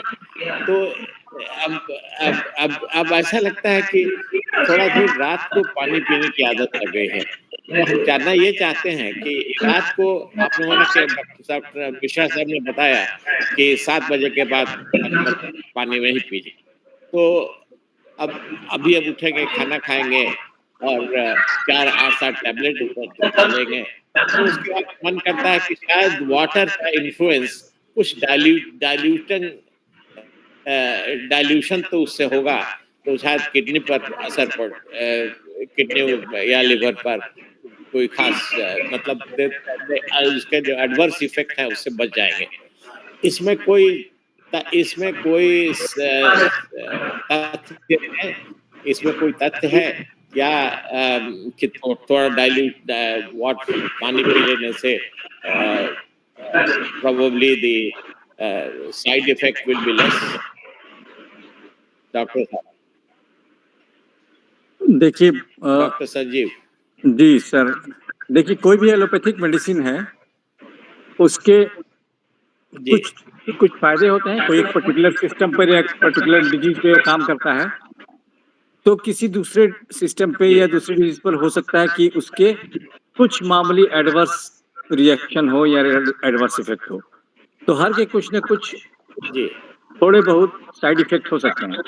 हमें वे करना है इसका फायदा हमारे लिए कितना है। अगर थोड़ा बहुत एलर्जिक रिएक्शन है, थोड़ा हाइपर सेंसिटिव रिएक्शन है, अगर ये हो भी तो उतना नुकसान नहीं है जितना हमारा फायदा है। लेकिन कुछ पर्टिकुलर साइड इफेक्ट्स होते हैं जो कि हमारे दूसरे ऑर्गन को बिल्कुल नुकसान कर सकते हैं। इसको हम लोग कॉन्ट्रा इंडिकेशन बोलते हैं। वैसी दवाइयों को नहीं खाना चाहिए। जैसे कि बहुत सारे पेन किलर आप खाते हैं तो उसकी किडनी पर डायरेक्ट इफेक्ट तो नहीं खाने चाहिए, उसमें कम से कम खाना चाहिए। तो इस तरह से दूसरा आपका क्वेश्चन था कि 7 बजे के बाद पानी पीना है या नहीं खाना। देखिए एक जनरल ये है, ये डिजीज से रिलेटेड नहीं है, एक general well being life style modification है जो उन्होंने बताया कि आप जो आम लोगों को अर्ली डिनर करना चाहिए। पुराने जमाने में अंग्रेज लोग करते थे कि अर्ली डिनर कर लीजिएगा, तो 7-8 बजे तक डिनर कर लीजिएगा, तो उससे आपको जो पाचन, जो डाइजेशन की प्रक्रिया है उसके लिए पूरा समय मिलता है, मसल्स रिलैक्स रहते हैं, तो वो फायदा होता है। लेकिन आजकल के लाइफ स्टाइल में ये रूल नहीं है। ये फायदा होगा, जैसे एक्सरसाइज आप करेंगे तो फायदा होगा, अच्छा एक्सरसाइज करेंगे, लेकिन ऐसा थोड़ा है कि थोड़ा बहुत अगर कम एक्सरसाइज करें तो बहुत नुकसान होगा। तो अगर आप ऐसा कर सकें तो बहुत अच्छा है, लेकिन ये डिपेंड करता है कि आपका लाइफ स्टाइल क्या है, आपका प्रोफेशन क्या है, आप किस एज ग्रुप में हैं। तो इसलिए तो दूसरा आपका क्वेश्चन था कि अगर आप अर्ली खा सकें तो बेटर है, नहीं खा सके तो अगर आपका परमिशन नहीं देता है लाइफ स्टाइल तो बहुत उस पर दिमाग लगाने की जरूरत नहीं है। दूसरा है कि दवाइयां जो आप खाते हैं उसके साइड इफेक्ट इसलिए कम हो जाए कि ज्यादा पानी पिएंगे, सही नहीं है। उसके साइड इफेक्ट हो गए एब्जॉर्प्शन पे, ऐसा नहीं है। नहीं है। लेकिन पानी पीना हमेशा स्वास्थ्य के लिए अच्छा होता है। अगर आपकी किडनी सही है, आपके हार्ट ठीक है, कई बार हार्ट फेलियर और हार्ट का फंक्शन कम होता है तो कम पानी पीने को हम लोग बोलते हैं कि फ्लूइड का ओवरलोड ना हो। उसी टाइप से किडनी का अगर कुछ प्रॉब्लम है तब लेंगे, अदरवाइज एक नॉर्मल हेल्दी आदमी के लिए जो पानी पिए तो अच्छा ही है। तो ऐसा नहीं है कि 8 बजे के पीना ही नहीं चाहिए, अरे 8 बजे पीना चाहिए, नहीं पिएंगे तो गैस्ट्राइटिस हो सकती है। एक जनरल लाइफ स्टाइल है कि आप अर्ली डिनर लें तो बेटर है, और लाइट डिनर लें। डिनर हमेशा लाइट लेना चाहिए, बहुत ज्यादा नहीं खाना चाहिए। दिन में ज्यादा खाना खाना चाहिए, रात में कम खाना चाहिए। तो ये आप अपने एनवायरनमेंट, अपना प्रोफेशन, अपना लाइफ स्टाइल, आपका क्या काम है, क्या इससे ये देख के डिसाइड करें। कोई रूल नहीं। Thank you very much. बहुत अच्छा, समय बहुत हो गया है, लेकिन अभी हमारे जैसे नागेश जी ने हाथ रेज किया, रमाकांत पांडे विद्वान है, अभी उमेश जोशी जी हैं। अब सुनने को तो बहुत कुछ है, हमारे पास डॉक्टर साहब हैं। हाँ बोलिए बोलिए। मैं सर 10 सेकंड लूंगा सर, ओनली 10 सेकंड, 10 सेकंड के लिए एक बात बोलना प्रसाद साहब के लिए। प्रसाद साहब, मैं इस चीज को बहुत आजमाया हुआ गंभीरता से डॉक्टर लोगों के सामने बोल रहा हूँ। मैं डॉक्टर नहीं हूँ। मन में डर कभी मत रखिए सर, डर जी तो हटा दीजिए। और जो मैं एक बार मैं अपने घर की बात कह रहा हूँ, गलती से मैं बहुत खराब सड़ा हुआ दाल फ्रिज में रखा हुआ खा गया, गलती से हम अपना खा गए तो वाइफ बोली कि वो खा गए। अरे मतलब तो कुछ हुआ नहीं, फूड पॉइजनिंग नहीं हुआ, लेकिन वही जो डर होता है ना सर, वो आपको that is another killer. Thank you sir. बहुत अच्छा, बहुत अच्छा। जोशी जी शॉर्ट में बोलते हैं। Thank you very much. आज बहुत अच्छी वार्ता रही डॉक्टर मिश्रा साहब की, और डॉक्टर संजीव कुमार भी सर भी यहाँ पर हैं, बदानी साहब भी थे। सर मेरा आपसे एक सवाल ये है कि जैसे कुछ हार्ट पेशेंट होते हैं, तो किसी के स्टंट लगाया है, किसी के ओपन हार्ट सर्जरी होती है, तो उन लोगों को कहते हैं कि आप ये अर्जुन की छाल का पानी पीजिए। क्या ये अर्जुन की छाल का पानी पीना कंपलसरी है? इससे क्या फायदे होते हैं, या ऐसे ही कहते हैं? इस पे आप कुछ कहना चाहेंगे sir? Doctor Sanjeev Kumar sir. देखिए, जो आपका क्वेश्चन है कि पहले तो मैं बताऊं कि कंपलसरी कुछ नहीं है। कंपलसरी जो हम लोग एलोपैथिक मोड ऑफ मेडिसिन के हैं, तो जो दवाइयां हम बताते हैं वो जरूरी है। और मैं चाहता हूं कि हमारे यहाँ कोई आयुर्वेदिक डॉक्टर भी हैं, शायद डॉक्टर अमिताभ ने बताया अर्जुन छाल के बारे में, तो वो स्पेशलिस्ट है, अगर वो ज्यादा प्रकाश डालें तो अच्छा है। हाँ, तो अभी भट्ट साहब निकल गए। मतलब ऐसे कहते हैं कि हार्ट की अगर डिजीज है तो ये नहीं खाना चाहिए, वो नहीं खाना चाहिए। जैसे नॉर्मली आज मिश्रा साहब की वार्ता से जो पता चला वो लगा कि कुछ चीजें हार्म करती हैं, कोलेस्ट्रॉल बढ़ाती हैं, एक्सरसाइज नहीं है, कोलेस्ट्रॉल फिर बढ़ता है, लाइक दैट हम इम्प्रूव कर सकते हैं। तो खाने में जो अनसैचुरेटेड फैट है वो खा सकते हैं, सैचुरेटेड फैट नहीं खाना चाहिए। एक एग्जांपल देता हूं मैं कि अगर जैसे कि हमारा जो इंडियन घी है, शुद्ध घी, जी सर, वो अनसैचुरेटेड है। अच्छा, अगर हम उसको फ्राई कर लेते हैं तो सैचुरेटेड बन जाता है। तो इससे अच्छा है कि आप रोटी में हल्का घी लगा के खाएं, दाल में घी डाल के खाएं, लेकिन उसका तड़का ना बनाएं, पराठे नहीं बनाएं, पूड़ियां नहीं छानें। ये फ्राई करने से ये सैचुरेटेड फैट हो जाता है, ये नुकसान करता है। तो ये थोड़ी चीज है जो आपको हार्ट डिजीज वाले को जानना है, एक्सरसाइज करनी है, और बस कैलोरी मेंटेन करना है। कोई ऐसा चीज नहीं कि बिल्कुल नहीं खाइए। कई बार लोग बोलते हैं चावल बिल्कुल नहीं, ऐसा नहीं, थोड़े थोड़े अमाउंट में खाइए। जो आपकी जो कैलोरी रिक्वायरमेंट है 2000 कैलोरी के आसपास, उतना मेंटेन है बस। Thank you sir, thank you very much. बहुत अच्छा, बहुत अच्छा। पांडे जी कुछ बोलेंगे क्या? रमाकांत पांडे, जल्दी से एक लाइन। अब चंद्रेश्वर खान की बात सुनेंगे। अभी हमारे पास एक डॉक्टर हैं, अब उनकी बात सुन लेंगे और उनसे सलाह ले लेंगे, और बहुत अच्छा सलाह मिल रहा है। हाँ। नहीं तो अब हम चंद्रेश्वर खान साहब से उनकी अमृतवाणी सुनेंगे। और एक प्रश्न और संजीव जी, के लोग बोलते हैं, जैसे एक कलकत्ता का डॉक्टर हैं Banerjee, doctor Banerjee, he used to tell that कि हम डायबिटीज का जो गोली 10 बरस 20 बरस से खा रहे हैं, तो हमारे शरीर में जाके जब तक खाते हैं उसका जब तक असर होता है, हमारा शुगर कम कर देता है, प्रेशर कम कर देता है। प्रेशर की भी गोली रेगुलर मतलब एलोपैथी खाना पड़ता है, लेकिन वो मतलब बोले कि डिजीज जाता नहीं है, और दवा कहीं ना कहीं जाके कहीं किसी बॉडी में उसका असर दिखाता है और किसी बॉडी को निष्काम कर देता है। इस संबंध में आप क्या बोलेंगे डॉक्टर संजीव जी? ये पूरा तथ्य सही नहीं है। बात सही है कि डायबिटीज और हाइपरटेंशन जो है ये फिजियोलॉजिकल चेंज है बॉडी में। ये कोई ऐसा पर्टिकुलर डिस्ट्रक्शन या बॉडी का कोई भाग डिस्टॉर्ट हो गया वो डिजीज नहीं है। तो बात सही है कि ये डिजीज अगर फिजियोलॉजिकल चेंज आ गया बॉडी में तो अमूमन लाइफ लॉन्ग रहता है, किसी के ठीक हो जाते हैं। तो मेरा मकसद है कि आपका डायबिटीज जो है, ब्लड शुगर, वो कंट्रोल में रहे। मकसद ये नहीं कि दवाई जिंदगी भर खाना पड़ेगा कि नहीं खाना पड़ेगा, इसको नहीं सोचना है। सोचना है कि अगर हमारा इतनी दवाई खाने से ब्लड शुगर कंट्रोल है तो उतना खाना है, अगर हम कम करके देखते हैं कि बढ़ जाता है, इसका मतलब कि उसको खाना है।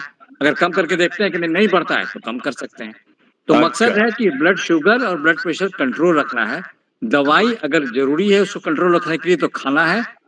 इसको उसके साइड इफेक्ट उतने नहीं हैं जितना कि इसका फायदा है। बहुत अच्छा, बहुत अच्छा। ये हम लोगों को आपने रिलीफ दिया, बहुत अच्छा रिलीफ दिया। अब चंद्रेश्वर खान साहब की अमृत बानी, ऐसे तो अभी 3-4 विद्वान और भी हैं, लेकिन समय का ध्यान रखना है जिससे कि हम भविष्य में भी इतने बिजी डॉक्टर लोगों को हम लोग सुन सकें। तो चंद्रेश्वर खान साहब, आप अपना आशीर्वाद वचन दें। ये हिंदुस्तान के बेस्ट फैकल्टी अवार्ड विनर हैं और टाटा के ग्रेट एग्जीक्यूटिव में से एक हैं। तो चंद्रेश्वर खान साहब, हमको इसी बेलू के मास्टर ट्रेनर बनाने वाले यही हैं, पंचगनी महाराष्ट्र से। आप क्या बोलेंगे? धन्यवाद अमिताभ जी। आज मैं जिस शब्द का उपयोग कर रहा हूँ धन्यवाद के लिए, वो है डॉक्टर संजीव मिश्र बदानी और भट्ट। मेरा ये हमेशा मानना है कि सचिव, गुरु और वैद्य, इनको जो बोलना है, जो कहना है, इनको जब तक हम सुनेंगे नहीं, मानेंगे नहीं, तो शायद हम उस चीज को प्राप्त नहीं कर पाएंगे जिस चीज को हमें उन्हीं के पास में जाना है।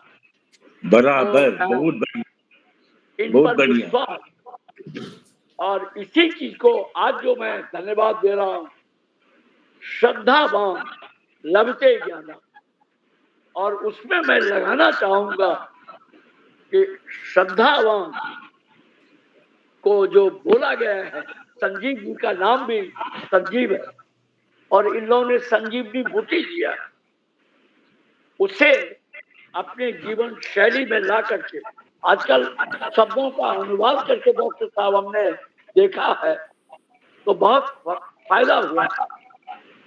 पहले लोग बोलते थे कि आपकी जीवनचर्या कैसी, मतलब आपका जीवन का आचार विचार क्या है, कौन विचार आपके जीवन के लिए ठीक है और उसके अनुरूप आप आचार कर रहे हैं। आप सबों ने संवेद डॉक्टर संजीव का, डॉक्टर मिश्रा को ये कहना, बड़े बड़े डॉक्टर लोग हैं।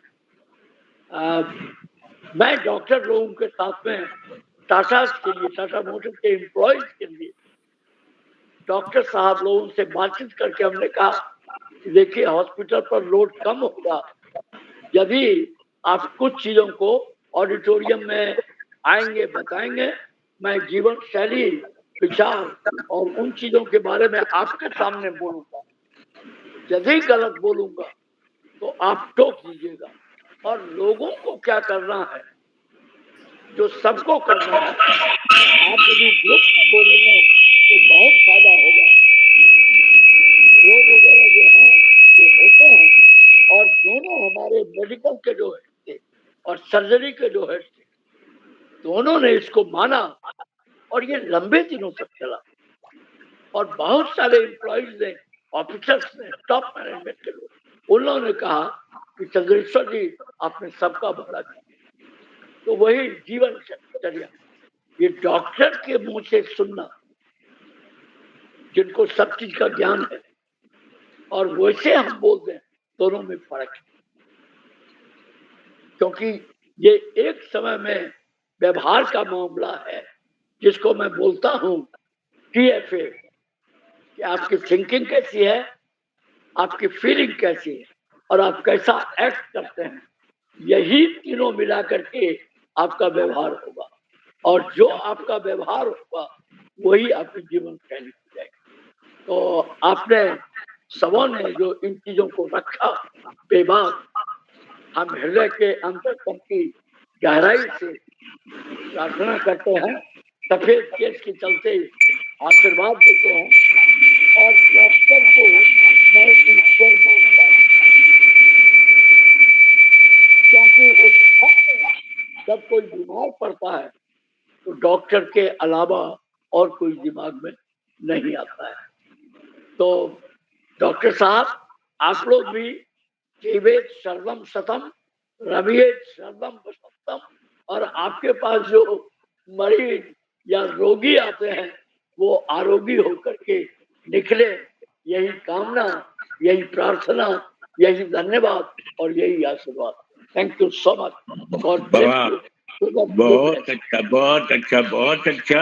आपकी अमृत वाणी भगवान करे फलीभूत हो, और हम आपकी तरह डॉक्टर बदानी और डॉक्टर ये संजीव जी को भी कई बार बेस्ट डॉक्टर्स अवार्ड भी मिल चुके हैं, और ये दोनों हमारे ट्रेनिंग में आए हुए हैं। ये लोग दो तीन सर्टिफिकेट हम लोगों का डीओपीटी के ट्रेनिंग का हमारे हाथ से ले चुके हैं, और हमें बहुत आज भगवान को बहुत धन्यवाद देते हैं कि ऐसे ऐसे महान विभूति लोग हमें आके मोटिवेट करते हैं, और हमारा सत्संग चलता रहेगा।